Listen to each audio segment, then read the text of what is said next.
तो उभा राहिला कारण भक्त थांबला नव्हता.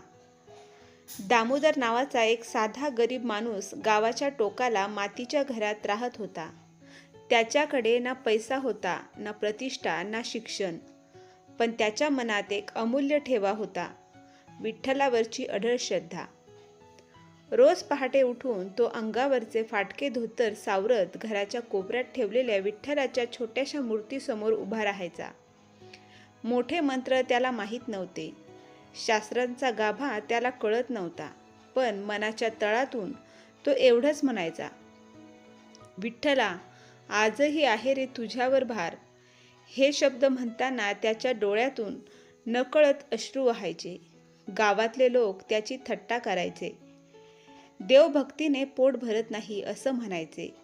पण दामोदर शांतपणे हसायचा आणि सांगायचा की पोट नाही भरत, पण मन मात्र भरून राहतं.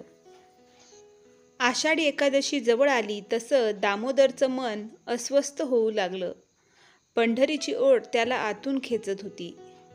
खिशात पैसा नव्हता, घरात अन्न नव्हतं, पायात चप्पल नव्हती. तरीसुद्धा त्याने निश्चय केला की यंदा पंढरपूरला जायचं. पत्नीने थांबवण्याचा प्रयत्न देखील केला. देव इथेच आहे असं सांगितलं, पण दामोदर म्हणाला की देव इथे आहेच, पण मला तिथे बोलवतोय. आणि तो निघाला रिकाम्या पायांनी, डोळ्यात विश्वास आणि ओठांवर ज्ञानोबा माऊली तुकाराम हे नाम जपत. वाटेत वारी भेटली, लोक भेटले, पण दामोदर कुणाच्या पुढे नव्हता, कुणाच्या मागेही नव्हता. तो चालत नव्हता, तो फक्त आतल्या ओढीने ओढला जात होता. प्रवास सोपा नव्हता. पाऊस आला, रस्ते चिखलाचे झाले, पायाला जखमा झाल्या. उपाशीपोटी चालताना शरीर थकून गेलं. एका झाडाखाली बसून पहिल्यांदाच त्याने विठ्ठलाला विचारलं, मी काही चुकीचं तर करत नाही ना? उत्तर आलं, नाही.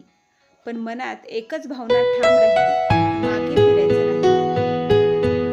2 दिवस अन्नाशिवाय गेले, पाणीही मिळालं नाही. शरीर थरथर कापू लागलं. त्या क्षणी तो म्हणाला, विठ्ठला, आता मी तुझ्याशिवाय काही नाही. तेवढ्यात एक अनोळखी वृद्ध समोर आला. हातात भाकर दिली आणि क्षणार्धात अदृश्य झाला. दामोदरच्या हातात भाकर होती, डोळ्यात अश्रू होते आणि मनात विश्वास अजून मोठा झाला.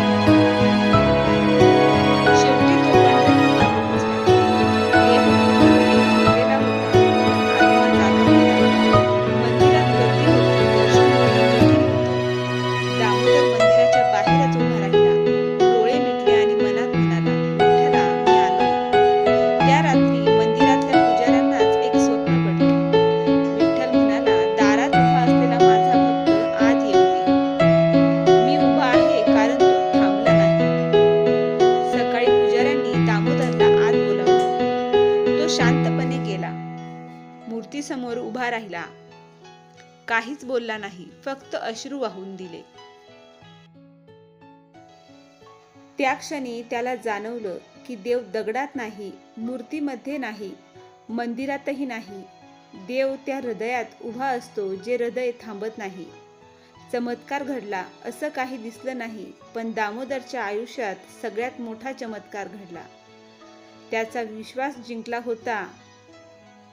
ही कथा सांगते की देवाला मोठ्या शब्दांची गरज नसते, मोठ्या पूजेची गरज नसते.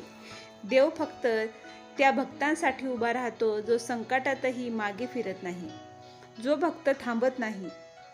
त्याच्यासाठीच देव कधीच थांबत नाही.